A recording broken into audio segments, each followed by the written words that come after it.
Today's Readalotamus Read Aloud is Richard Scarry's The Animals' Merry Christmas, a Little Golden Book Classic. Stories by Kathryn Jackson. Illustrated by Richard Scarry. Mr. Hedgehog's Christmas present. London town was even more wonderful than Mr. Hedgehog had imagined. The stores were a miracle of shining lights and finery. Even the mice went about with presents for their friends, and Merry Christmas on their lips. "I should like to get a present from Mrs. Hedgehog," said Mr. Hedgehog to himself. What should it be? Not a fur coat. Mrs. Hedgehog had one that suited her perfectly. Not a diamond tiara. That would be too heavy for her head. It might make it ache. Surely not a bottle of scent. That's perfume. Hedgehogs like the smells of fern and hawthorn. Suddenly, something lovely caught Mr. Hedgehog's eye. A bright red apple lay in the clean snow near the curb, lost and forgotten. Mr. Hedgehog picked it up, brushed off the snow. He polished it with his mittens. Solemnly, he offered it to his wife and said, "Merry Christmas, my dear." Mrs. Hedgehog kissed him. "Thank you," she said.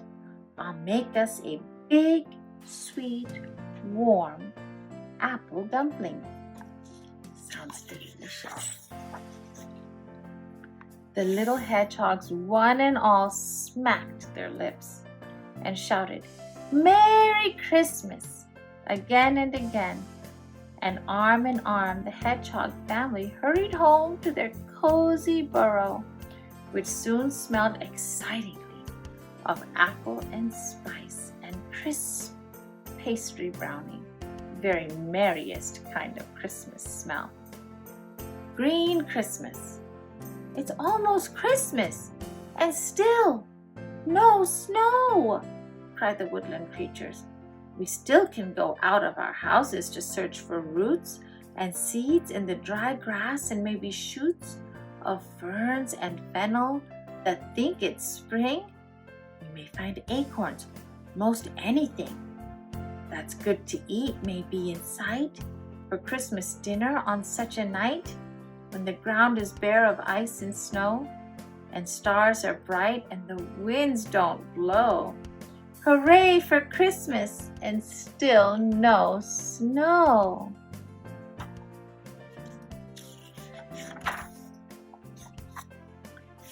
It's almost Christmas and still no snow, sigh the townsfolk, wishing the wind would blow.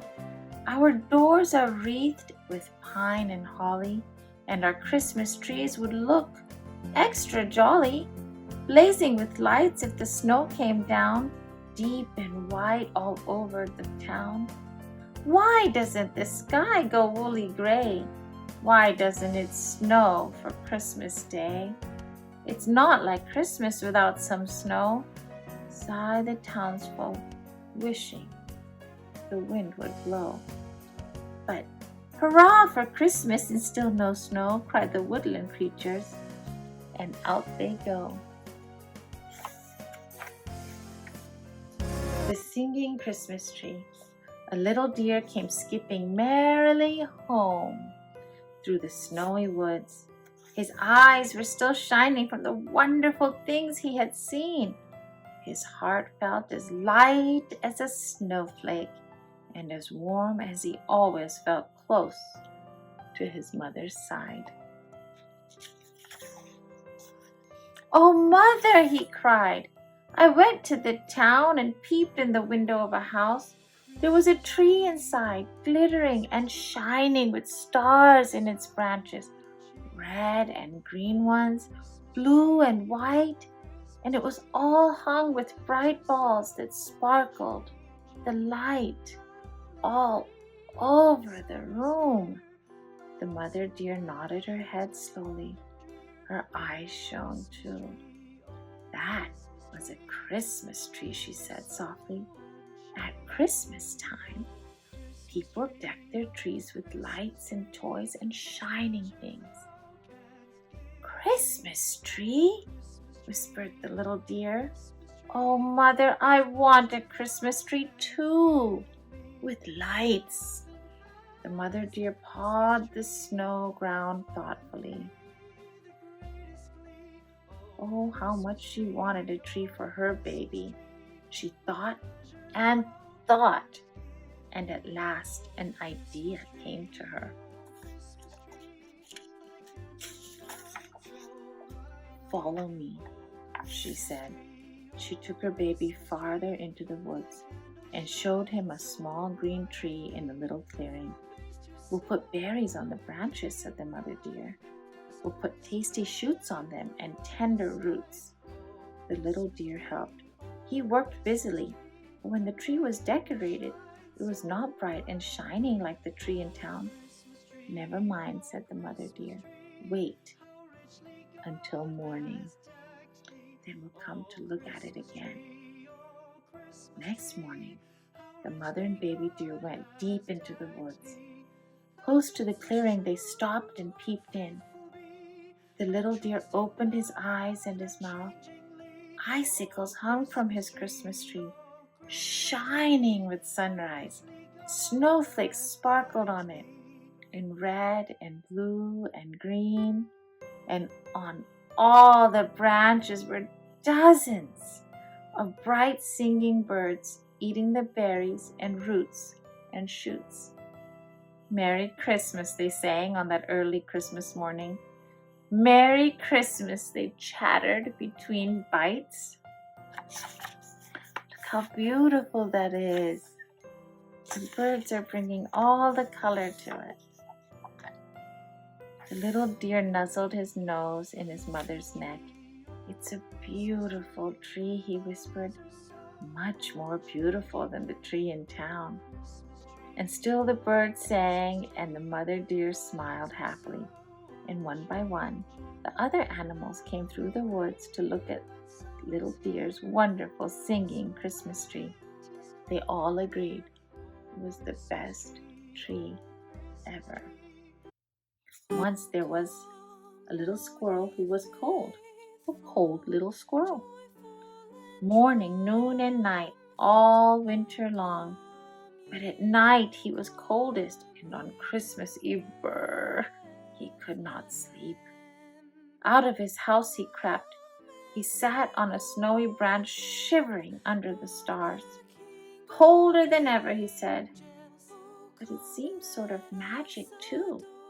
Down the tree he ran. He scampered across the snow. Maybe I'll find a warm, magic coat, he said. Maybe warm boots. Not a thing did he find on that still, magic night. But suddenly he saw something far away, something warm and friendly. It was a small, cozy house, its windows bright with candles. The little squirrel ran to it and climbed up on the chimney. Close to the hearth sat a fluffy little raccoon.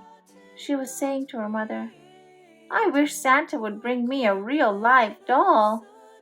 And just at that moment, the cold little squirrel slipped on the ice. Right down the chimney he tumbled. The little raccoon picked him up and hugged him. He's my real live doll, she cried. I'll make him a warm little coat and warm boots. And the cold little squirrel curled up in her arms, cozy and warm on that cold, magic night. The long ago donkey. One night it seemed very cold in the big red barn. The little donkey stamped his feet. I don't like winter, he said, and pushed close to his mother. I don't like cold, snowy winter. Winter is beautiful, his mother said. Winter's best of all for donkeys because of what happened to a little donkey long ago. And then the mother donkey told the story of long ago. She told about a lonely little donkey in a cold stable on a winter night. She told of weary travelers who came to stay in the stable because all the inns in the town were full. The woman was very tired, and her husband had her lie in the clean straw. He covered her with his mantle. The long ago donkey drew close to keep her warm. Toward morning, she awakened and gave birth to an infant boy. She wrapped the infant in soft garments. There was no cradle in that stable, but there were mangers filled with food for the animals, and in one of these the woman carefully laid her baby. It was the long ago donkey's own manger. He drew close, that little donkey, and all night he watched over the sleeping infant. The woman stroked the little donkey's head. Then she and her husband knelt beside the manger. "We will name this child Jesus," she said. And suddenly the stable was filled with light from a great star that hung over it. A host of angel voices sang for joy. The donkey put his head close to the feet of the infant Jesus. He didn't feel lonely anymore. "That was the first Christmas," said the mother donkey, "and this is Christmas too." The cold barn was lighted with the stars of Christmas. Now no angels sang, but there was a wonderful singing silence. And the little donkey's heart was glad because of the story his mother told. "I like winter," he said drowsily. "I like Christmas, and I'm not a bit cold anymore." And little donkey fell asleep close to his mother's warm side. A very small Christmas.